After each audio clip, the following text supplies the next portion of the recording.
같이 기도하고 말씀 생각하십시다. 하나님 아버지, 주일 오후 예배 시간 저희들이 육신은 혹 연약 가운데 있지만은 그러나 또 하나님의 말씀 앞에 앉아서 하나님의 말씀을 읽고 또 부족한 종이 조금 해석하고 또 함께 묵상하고 하나님의 말씀의 뜻, 말씀에 기록된 진리와 교훈을 우리가 깨닫기를 원하고 기억하고 마음에 새기기를 원하오니 주께서 말씀하여 주시고 주께서 말씀을 또 조금 해석할 힘을 전한 종에게 주시고 또 사랑하는 모든 심령들에게 은혜를 주셔서 말씀이 유익이 되게 하여 주시기를 원하옵고 감사하며 예수님의 이름으로 기도하옵나이다. 아멘. 자, 요한계시록 22장 1절부터 7절 말씀, 새 예루살렘 성의 복됨, 그렇게 우리가 제목을 붙여봤습니다. 1절, 2절 다시 읽어보십시다. 또 저가 수정같이 맑은 생명수의 강을 내게 보이니 하나님과 및 어린 양의 보좌로부터 나서 길 가운데로 흐르더라. 강 좌우에 생명나무가 있어 12가지 실과를 맺히되 달마다 그 실과를 맺히고 그 나무 잎사귀들은 만국을 소성하기 위하여 있더라. 그렇게 되어 있습니다. 자, 여기 새 예루살렘 성은 상징적인 것 같다 그러죠. 문자적인 성일 수도 물론 있지만은 그러나 앞에서 왜 그렇게 봤습니까? 21장에 이 새 예루살렘 성을 소개하면서 어린 양의 신부를 언급했습니다. 그렇죠? 어린 양의 신부가 남편을 위하여 단장한 것 같더라. 그러면서 어린 양의 신부를 소개를 하는데 그 신부가 새 예루살렘 성이다. 9절에 21장 9절에서 봤나요? 9절 하반절에 이리 오라 내가 신부 곧 어린 양의 아내를 내게 보이리라. 신부 곧 어린 양의 아내, 예수 그리스도의 아내 혹은 예수 그리스도의 혼인잔치, 결혼식은 좋은 거죠, 젊은이들에게는. 그래서 이제 세상에서 우리가 신랑과 신부가 이제 결혼하듯이 예수님을 여기에 신랑이라 표현하고, 그리고 신부가 예비되었는데 그 신부가 누군가 하고 우리가 보니까 신부가 새 예루살렘 성이다 그렇게 표현했습니다. 그러면은 도시가 신부일 수는 없죠. 그러니까 이게 상징인 것 같다. 그러면은 예수님을 신랑이라고 비유하고, 그러면은 예수님과 결혼하는 자들은 누군가 하면 교회죠. 그것이 교회, 성도들입니다. 한두 명이 아니고, 물론 도시도 아니고, 건물도 물론 아니고, 그것은 성도들, 예수님 믿고 구원받은 성도들일 것이다. 자, 저 뒤에 문을 조금 닫아주실까요? 성도들일 것이다. 그렇게 볼 수 있죠. 그러면 상징이다. 상징. 성도들이라는 말은. 그러면은 여기에 새 예루살렘의 그 영광, 아주 영광스럽고 또 크기, 거기에 새 예루살렘 성이 가로 세로, 그러니까 길이와 너비와 높이가 똑같은데 그것이 12,000 스타디온이다. 그런 것들, 또 그 성 안에 여러 성 안에 황금길이 있다. 그래서 성의 길은 맑은 유리 같은 정금이라. 21장 21절에. 그리고 22장에 와서 거기에 그 길에 황금길이겠죠. 그 길 가운데로 길 가운데로 생명수의 강이라고 하는 강이 흐르고 있더라.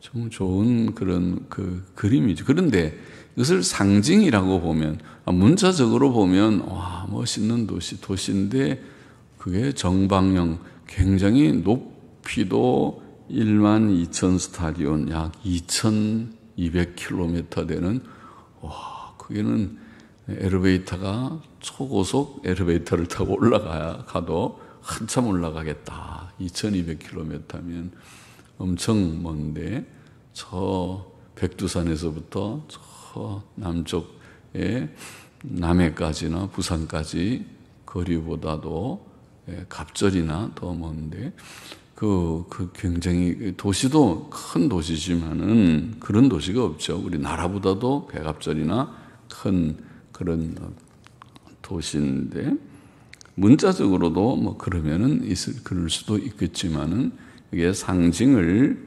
성도들, 신약교회가 예수님의 신부지요. 예수님과 영적으로 결혼한다는 표현을 한 것은 육체적인 의미가 아니고, 영적으로 우리가 예수님은 신랑으로, 우리 모든 성도들은 신부로 비유해서 우리가 장차 주님과 연합하게 된다.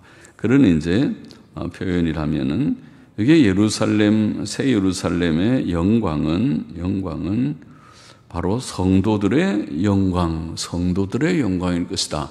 우리 성도들, 신약교회, 예수 그리스도를 믿고 구원받은 성도들이 장차 이 영광을 누린다. 그런데 그 영광의 첫 번째 내용이 영생입니다. 생명수의 강, 수정같이 맑은 생명수의 강. 진짜 그런 강이 세상에는 없죠. 우리가 한강이 서울의 명물이지만은, 한강은 보다시피 흙탕물이고, 그리고 거기에 오폐수가 막 흘러서 온데 각 서울의 도시에서 모든 오폐수들이 다 한강으로 결국 흘러내려갑니다. 직접 안 내려가게 종말 처리 과정에서 이렇게 좀 걸러주기도 하고 그렇게 내려가겠지만은, 그래도 결국은 오폐수들이 다 내려가는 그런 강이 되고, 그것이 이제 바다로 다 가는 셈이 됐지요. 그런 더럽혀진, 그런 불가피하게 사람 사는 데는 다 그렇죠. 인도의 그 유명한 무슨 겐지스 강인가, 그 무슨 강인가 하는 그 아주 성지로 여기는 그 사람들이 가서 목욕하고 하는 그 강, 우리가 텔레비에 가냐 보면은, 와, 저렇게 더러운 그 물에서 무슨 목욕을 하고 거기에서 정결 의식을 할까 싶은 그런 강이죠. 세상의 강들은 아주 정말 맑은 강이 들어있는지 몰라도 그런 강 찾기 드물 것인데, 그러나 여기에 이 천국의 새 예루살렘 성으로 묘사된 이 강은 수정같이 맑은, 그러니까 진짜 맑은 깨끗한 물이죠. 정말 그런 물들, 그냥 이렇게 손으로 마실 수도 있는 정도의 깨끗한 물, 그 물의 생명수라 그랬습니다. 그것은 분명히 영생을 상징하는 말이라고 보죠. 그래서 영원한 생명, 풍성한 생명, 그 생명수를 마시면 영생하는, 우리 주님의 말씀에 그런 비슷한 말씀, 요한복음 4장에 또 7장에 말씀하셨지요. 그리고 우리가 에스겔서를 읽을 때에도, 에스겔서에 우리가 한번 읽었죠. 에스겔서 47장에, 에스겔 47장에 한번 잠깐 가볼까요? 짧은 본문이니까 한번 성경을 잠깐 찾아봅시다. 에스겔 47장 금방 찾을 수 있나요? 구약의 에스겔 47장에 가보면은 비슷한 말씀이 나오죠. 구약성경 1227쪽이죠. 1227페이지 에스겔 47장에 보면은 좀 읽어보십시다. 1절부터 그가 나를 데리고 전문에 이르시니 전의 전면이 동을 향하였는데, 그래서 성전은 그게 입구가 동쪽으로 되어 있습니다. 우리는 이게 좀 남쪽이죠. 우리 예배당은 입구가 남쪽이지만 동쪽, 저쪽이 동쪽이죠. 동쪽으로 향하였는데 그 문지방 밑에서 물이 나와서 동으로 흐르다가 전 우편 제단 남편으로 흘러내리더라. 그가 또 나를 데리고 북문으로 나가서 바깥길로 말미암아 꺾여 동향한 바깥문에 이르시기로 본즉 물이 그 우편에서 스미어 나오더라. 그 사람이 손에 줄을 잡고 동으로 나아가며 1,000척을 청량한 후에 나로 그 물을 건너게 하시니 물이 발목에 오르더니 다시 1,000척을 청량하고 나로 물을 건너게 하시니 물이 무릎에 오르고 다시 1,000척을 청량하고 나로 물을 건너게 하시니 물이 허리에 오르고 다시 1,000척을 청량하시니 물이 내가 건너지 못할 강이 된지라. 그 물이 창일하여 헤엄할 물이요 강이더라. 신기한, 이것도 상징을 얘기하는 거죠. 이 성전에서 이런 샘이 터져서 강이 되면, 강도 보통 강이 아니라 점점 처음에는 발목에 오르고 허리에, 무릎에 오르고 그다음에 허리에 오른 강이 돼서 흘렀다. 실제로 그런 강이 성전에서 흐르면 어떻게 되겠습니까? 그러나 이것은 상징이다. 생명운동이 영생의 말씀, 복음운동, 구원운동, 생명운동이 성전에서부터, 예루살렘 성전에서부터 시작되어서 온 세계에 충만하게 흘러넘치는 상징이다. 그러니까 세계 복음화의 상징이죠. 계속 좀 읽어보면 그가 내게 이르시되 인자야 내가 이것을 보았느냐 하시고 나를 인도하여 강가로 돌아가게 하시기로 내가 돌아간즉 강 좌우편에 나무가 심이 많더라. 오늘 저기 요한계시록하고 비슷해서 제가 읽어보는 것입니다. 요한계시록에도 지금 강이 흐르고 생명수광, 수정같이 맑은 생명수광이 흐르고 그 강 좌우편으로 나무가 납니다. 생명나무라고 하는 나무가 납니다. 생명강을 마시면서 자라니까 나무가 생명나무이니, 그래서 나무가 심이 많더라. 그가 내게 이르시되 이 물이 동방으로 향하여 흘러 아라바로 내려가서 바다에 이르리니 이 흘러내리는 물로 그 바다의 물이 소성함을 얻을지라. 이 강물이 이르는 곳마다 번성하는 모든 생물이 살고 또 고기가 심이 많으리니 이 물이 흘러 들어가므로 바닷물이 소성함을 얻겠고 이 강이 이르는 각처의 모든 것이 살 것이며 또 이 강가에 어부가 설 것이니 엥게디에서부터 에네글라임까지 그물 치는 곳이 될 것이라. 그 고기가 각기 종류를 따라 큰 바다의 고기같이 심이 많으려니와 그 진펄과 개펄은 소성되지 못하고 소금 땅이 될 것이며 강 좌우 가에는 각종 먹을 과실 실과 나무가 자라서 그 잎이 시들지 아니하며 실과가 끊치지 아니하고 달마다 새 실과를 맺으리니. 신기한 나무죠. 이 나무가 달마다 새 실과를 맺는 그런 나무가 있습니까? 우리는 실과가 1년에 그래서 한 번, 두 번 맺는지 한 번 정도 맺고 한 종류만 맺지 한 나무에 여러 종류도 안 맺는데 이 나무는 달마다 새 실과를 맺으리니 그 물이 성소로 말미암아 나옴이라. 그 실과는 먹을 만하고 그 잎사귀는 약 재료가 되리라. 신기한 말씀이죠. 이런 말씀이 에스겔서에 기록되어 있었죠. 자, 오늘 요한계시록의 말씀은 에스겔서의 그런 상징적인 말씀과 좀 비슷한 점이 있어서 한번 읽어보았습니다. 다시 우리가 계시록 본문으로 돌아가 보면은 자, 이 생명수의 강은 영원한 생명을 풍성하게 주시는 것을 상징한 것이라고 봅니다. 이 강물이 하나님과 어린 양의 보좌로부터 나온다. 그렇게 되어 있습니다. 하나님과 어린 양의 보좌로부터 나온다. 아까 에스겔서에는 성전으로부터 이 강이 발원해서 나온다.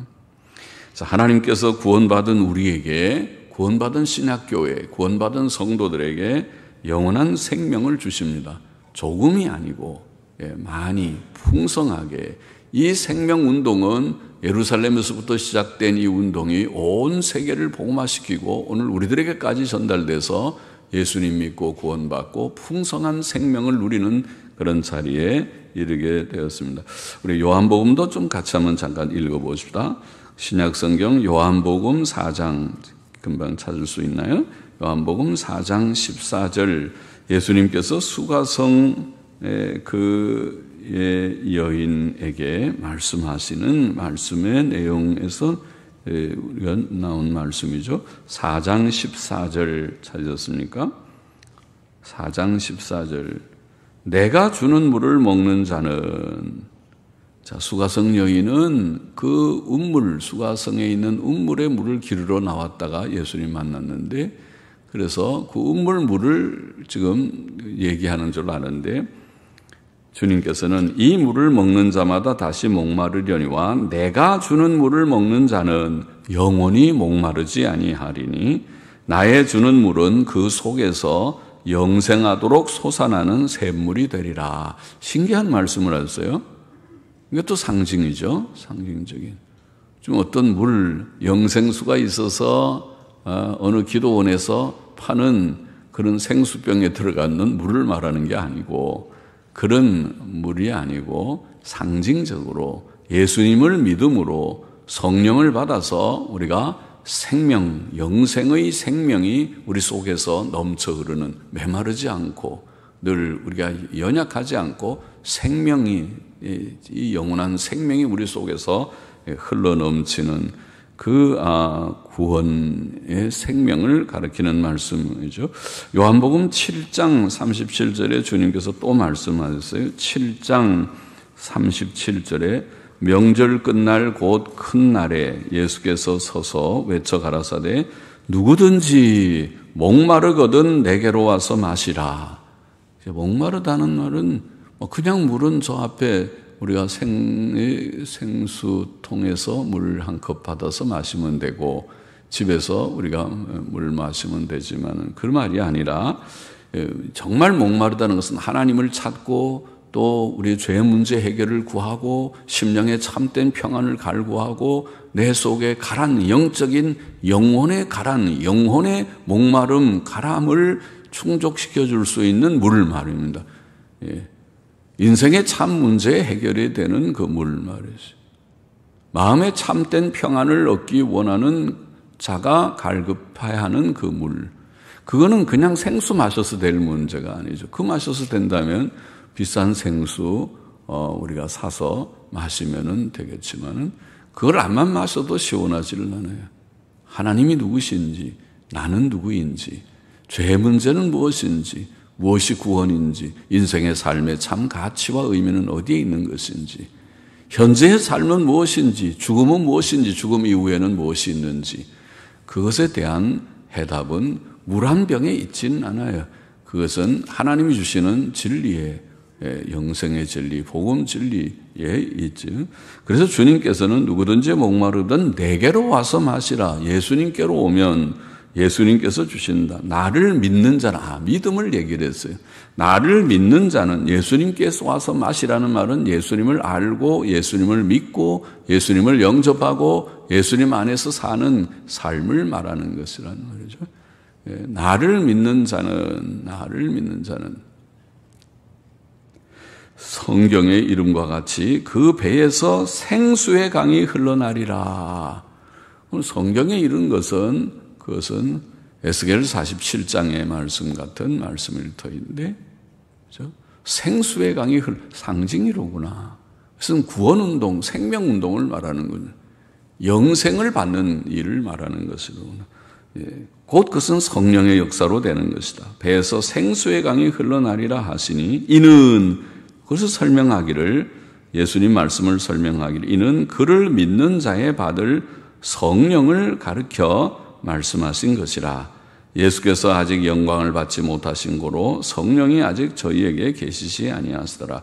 그러니까 성령께서 오심으로써 이루어지는 이 중생의 우리를 중생시키셔서 새 생명 주시고, 그 생명이 연약한 가냘픈 생명이 아니고 풍성하고 강하고 풍성한 생명. 그래서 예수님 잘 믿는, 저 사람 이제 믿음의 초보 같은데 주님을 진실이 잘 믿네, 어려움이 좀 있어도 잘 이기는 것 봐, 그렇게 생각되는 그 믿음, 그죠? 신기한 믿음이죠.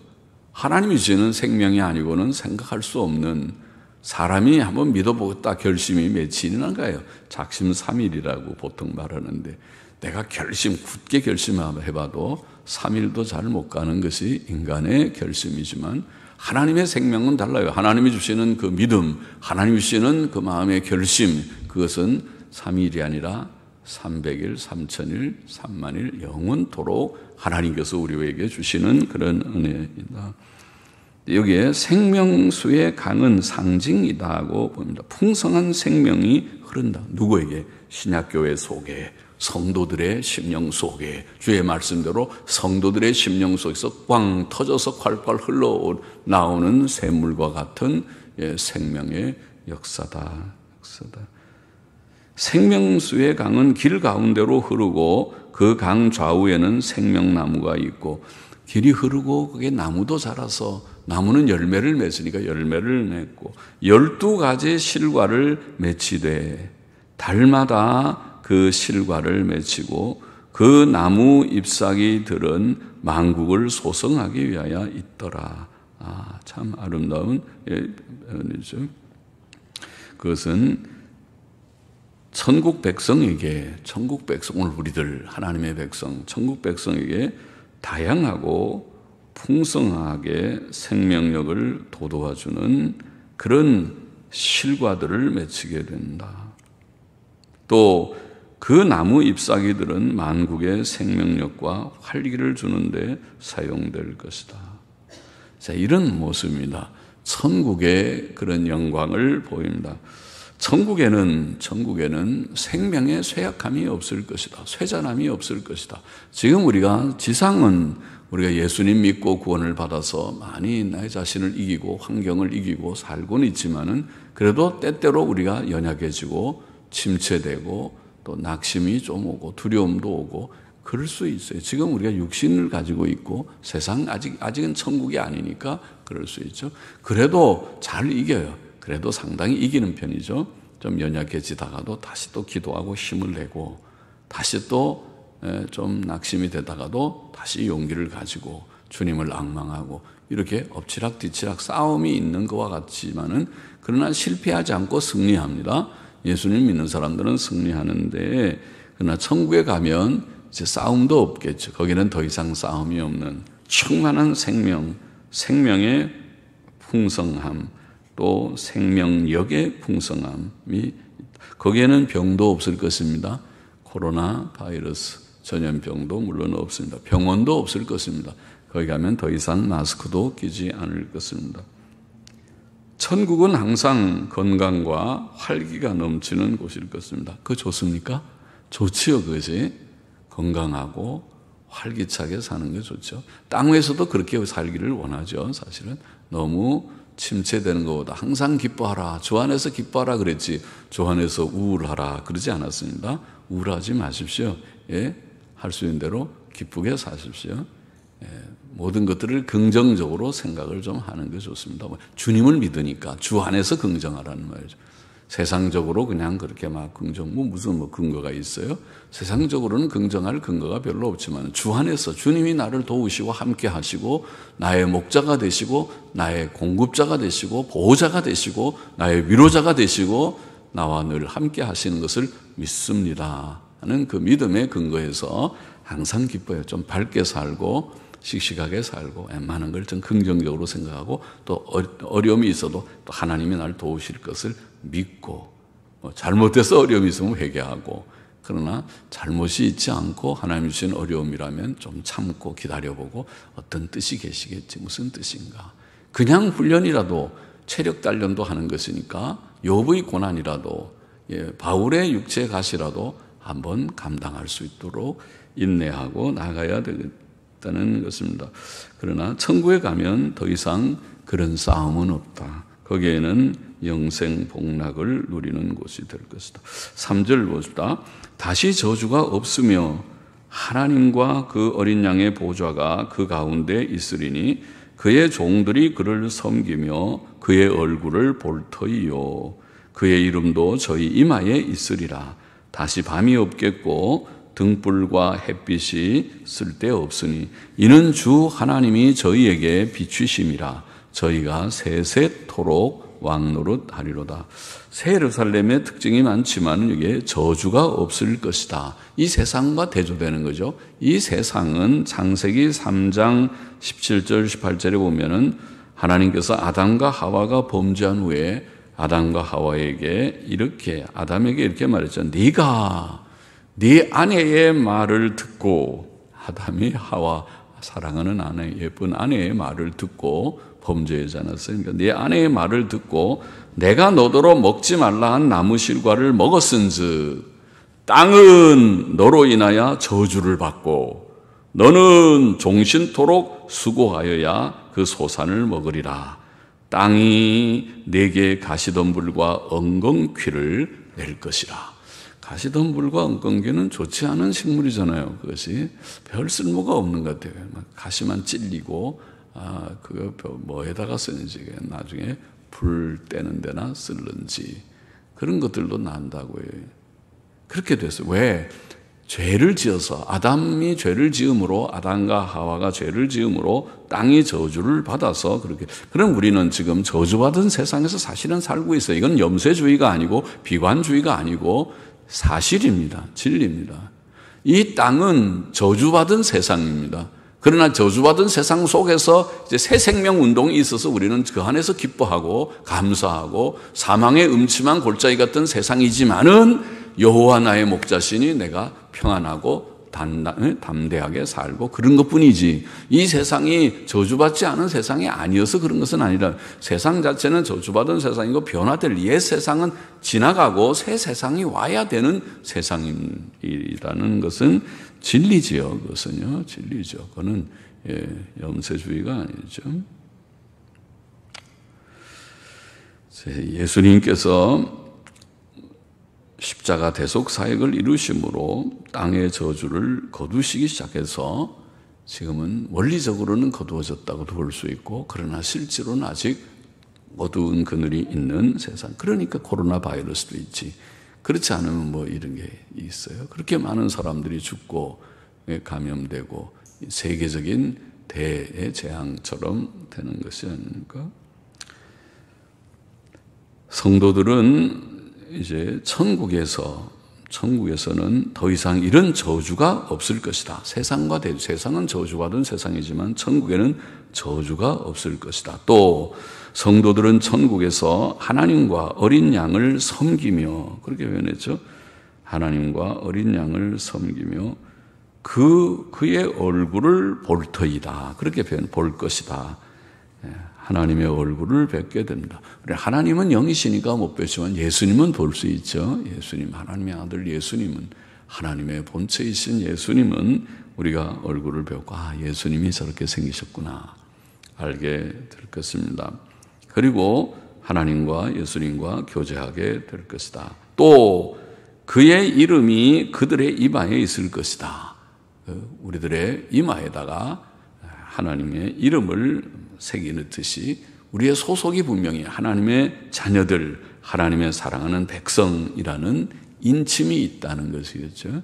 그래서 우리의 소속을 분명하게 하여 주실 것이다. 또 거기에는 밤이 없고 등불이나 전기불이나 햇빛이나 이런 것이 쓸데없을 것이다. 그렇게 표현했습니다. 왜? 하나님의 영광이 친히 그들에게 밝히 비추일 것이기 때문에. 우리 하나님은 밝으신 빛의 하나님, 영광의 하나님이시기 때문에 그럴 것이다. 또 귀한 얘기는 저희가 세세토록 왕노릇하리로다. 그렇게 되어 있습니다. 천국의 그 정치 체계라고 할지, 천국은 어떤 나라인가? 천국은 어떤 나라인가?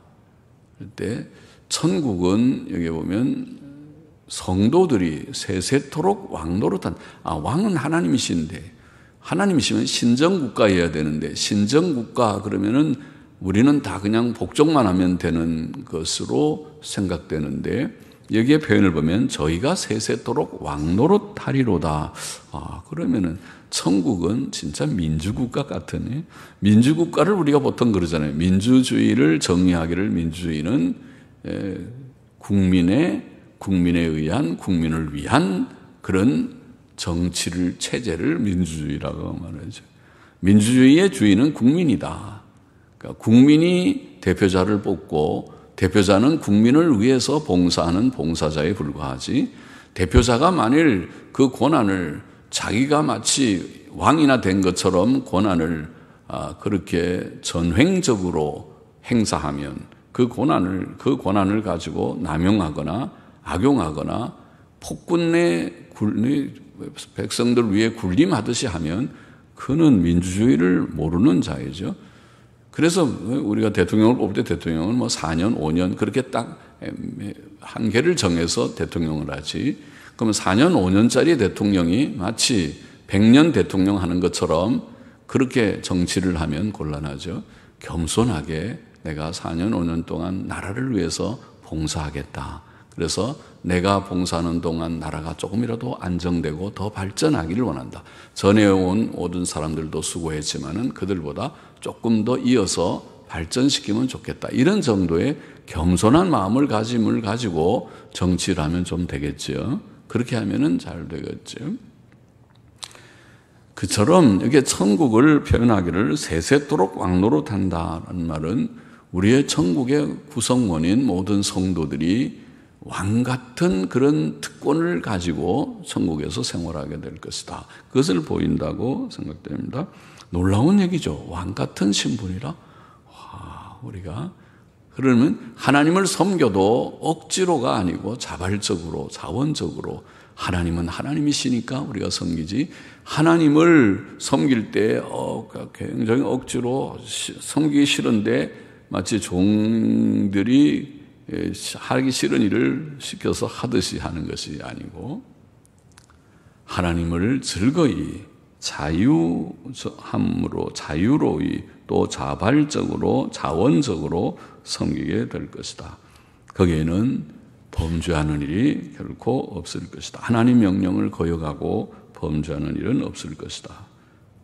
6절, 7절 마저 보십시다. 또 그가 내게 말하기를 이 말은 신실하고 참된지라. 주 곧 선지자들의 영의 하나님이 그의 종들에게 결코 속히 될 일을 보이시려고 그의 천사를 보내셨도다. 보라, 내가 속히 오리니 이 책의 예언의 말씀을 지키는 자가 복이 있으리라 하더라. 자, 이 말은 신실하고 참된지라. 이 말은 새 예루살렘 성에 관한 말씀이겠죠. 앞에 쭉 말씀한 이 말씀, 천국에 대한 말씀. 이 말씀은 신실하고 참되다. 그렇게 말씀하고, 또 이 책에 기록된 내용은 주 곧 선지자들의 영의 하나님께서 그의 종들에게 결코 속히 될 일을 보이신 것이다. 이것은 반드시 이루어질 일이고, 천국은 반드시 이루어지고 또 속히 이루어지고 할 것이다. 그렇게 말씀합니다. 그리고 또 보라, 내가 속히 오리니 이 책의 예언의 말씀을 지키는 자가 복이 있으리라 하더라. 자, 주님의 재림에 대한 말씀, 속히 오리라, 내가 속히 오리라. 그 말씀 자꾸 하세요. 내가 속히 오리라. 12절에도 말씀하시고 또 20절에도 내가 진실로 속히 오리라. 주의 마음이죠. 주께서 주의 마음은 속히 오시는 것이 분명히 마음이라고 이게 표현하시고 계십니다. 주님이 이 말씀을 하신 지 벌써 2000년의 세월이 지났지만 우리는 주님 잊어버리셨습니까? 재림 안 하시려고 하십니까? 그렇게 우리가 반문할 수 있지만은 아니, 주님의 마음은 속히 오리라.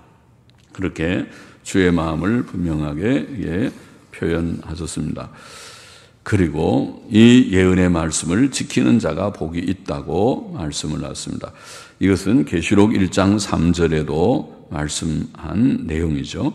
계시록 1장 3절에 보면 이 예언의 말씀을 읽는 자와 듣는 자들과 그 가운데 기록한 것을 지키는 자들이 복이 있나니 때가 가까움이라, 이렇게 말씀했죠. 그러니까 하나님의 말씀, 이 요한계시록의 말씀, 성경 모든 말씀도 그렇지만 이 말씀을 읽는 자와 듣는 자들과 그 가운데 기록한 것을 지키는 자들이 복이 있다. 오늘 여기의 말씀도 이 말씀, 이 책의 예언의 말씀을 지키는 자가 복이 있다. 자, 이 책의 예언의 말씀, 곧 요한계시록 우리가 거의 다 읽었는데, 일곱 인, 일곱 나팔, 일곱 대접의 대환란과 주 예수님의 재림과 천국과 지옥에 관한 말씀들, 또 주의 재림 직전에 천재지변들이 있고 세계적 전쟁들이 있고 또 적그리스도, 즉 세상을 지배하는 무서운 독재국가나 통치자가 나타나고 거짓 선지자, 즉 배교한 세계적 교회나 종교 지도자가 나타날 것이라, 그렇게 예언했죠. 극심한 환난과 핍박과 순교가 있을 것이다. 그러나 주 예수 그리스도께서 재림하심으로 적그리스도와 거짓 선지자는 패하여 지옥 불못에 던지울 것이며 사탄도 지옥 불못에 던지울 것이다. 그걸 우리가 앞에서 19장, 20장에 걸쳐서 읽은 바입니다. 그러므로 성도들은 마지막 대환난 중에도 참고 믿음을 지키고 주의 재림과 천국 소망을 든든히 붙들어야 한다. 이것이 요한계시록에서 지금 말씀하고 있는 교훈의 요지죠.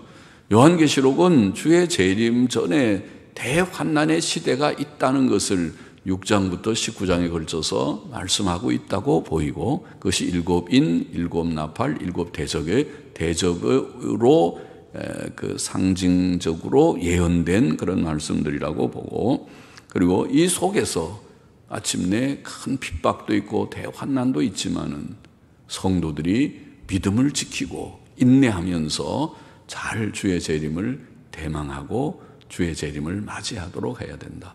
그러면 결국 주님 오시면은 둘로 나뉜다. 천국과 지옥 둘로 나뉘게 될 때 우리는 지옥 백성이 아니라 천국 백성으로 서야 될 것이다. 그 교훈을 우리가 지키라는 것입니다. 오늘 성경이 이 책의 내용들을, 이 말씀을 듣고 그렇구나, 대환난이 있구나, 큰 어려움도 예상되는구나, 대환난 속에는 여러 징조들이 많죠. 마태복음 24장의 내용하고 같고 데살로니가후서 2장의 말씀하고도 비슷한 것들이, 비슷한 그 내용이 데살로니가후서 2장에도 나온다고 그랬죠. 그것은 적그리스도와 배교에 대한 말씀이죠.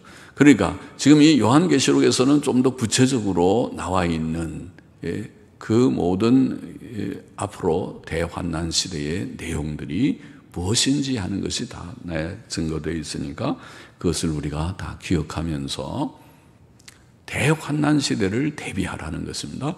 대비해서 오직 주의 말씀 붙들고 믿음으로 바로 사는 자, 그 말씀을 지키는 자가 복이 있다.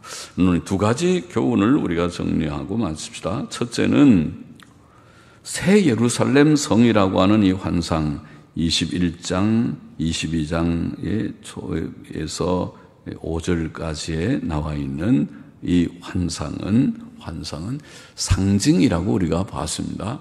그것은 문자적으로 도시일 수도 있지만은, 그러나 신부다, 어린 양의 신부라고 표현한 것을 볼 때 그것은 곧 신약교회 우리들을 가리킨 것이라고 보이고, 그렇다면 상징이다.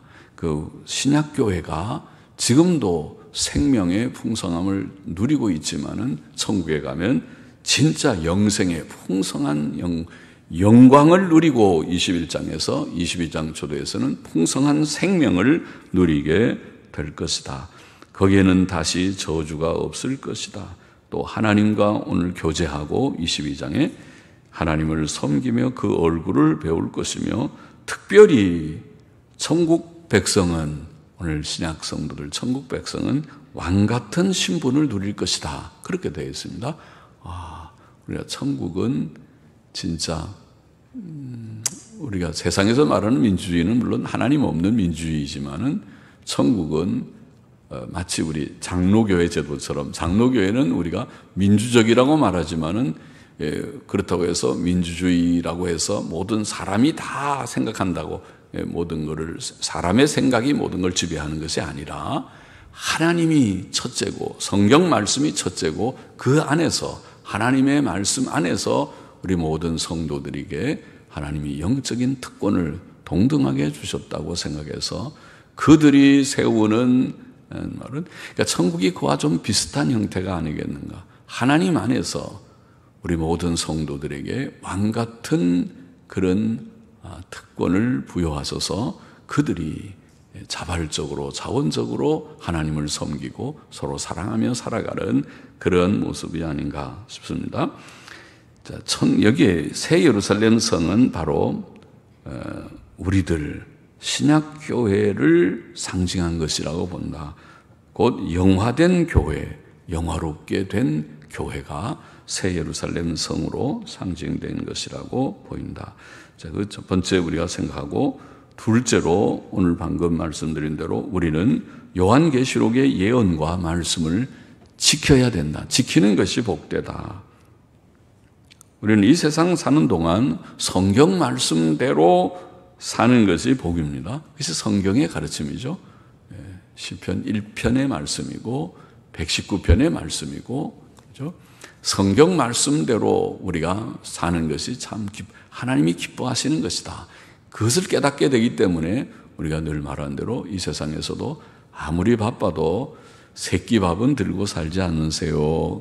그건 먹어야 사는 줄 알고, 밥 안 먹으면 힘이 없어서 일 못하는 줄 알듯이 우리 믿는 사람들은 영혼의 양식인 성경도 꼭 규칙적으로 읽도록 합시다. 하루에 30분이라도 성경을 읽도록 내가 습관을 들여서 성경 읽는 것을 하나님이 매우 기뻐하신다. 복되다.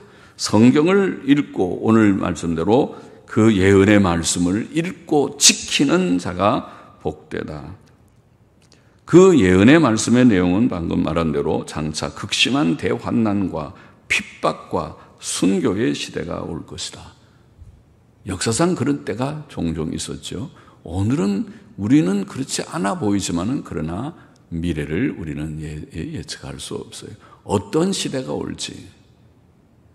우리가 그렇게 되지 않기를 원하지만은, 우리의 조국이 공산화되지 않기를 원하지만은, 우리의 조국이, 이 대한민국이, 남한이 공산화가 되는 날에는 우리는 성경이 말한 그 핍박을 경험할 것이다. 북한에 있는 동포들이 경험하듯이 북한의 탈북자들이 머리를 흔들면서 내가 그 속에서 이런 고통을 당했다고 그렇게 고백하듯이 이 나라도 그렇게 될 수 있다. 그러니까 그것은 먼 얘기가 아니고 지금도 이 지구의 어느 부분에서는 저 이슬람 세계 속에도 그런 비슷한 일들이 있고, 특별히 공산권 속에는 그런 일들이 계속 있어 왔고 있었다. 그러니까 있을 수 있다. 언제든지 우리의 시대가 핍박과 환난의 시대가 올 때에, 그때 그것이 만일 하나님이 허락하셔서 주시는 현실이라면 어떻게 할 것인가.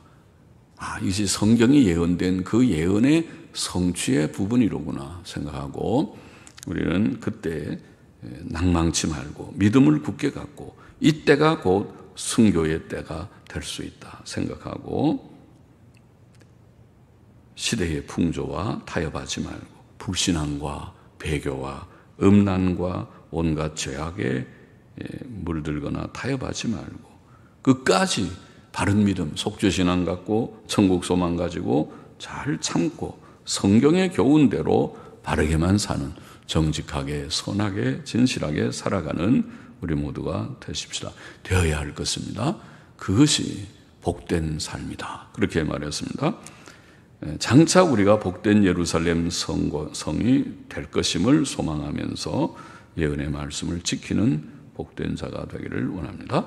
기도하십시다. 하나님 아버지, 오늘도 이 요한계시록의 이 말씀을 우리가 좀 생각하면서 주님 장차 신부된 신약교회가 어떻게 영광을 누리며 어떻게 풍성한 생명을 누리며 어떻게 주님과 교통하며 주의 얼굴을 배우며 또 왕같은 그런 자들로서 왕노릇하게 될 것인지 주께서 이 영광스러운 미래를 보여주셨사오며 또 그러나 이 소망을 가진 자들이 이 세상에서 어떻게 우리가 영적인 싸움을 잘 싸우고 또 핍박과 환난이 있을 때라도 굴하지 않고 믿음으로 승리해야 될 것인지 주님 교훈하시고 격려하여 주사오니 이 말씀을 지키는 자가 되고 지킴으로 복된 자들이 다 되게 하여 주시기를 소원합니다.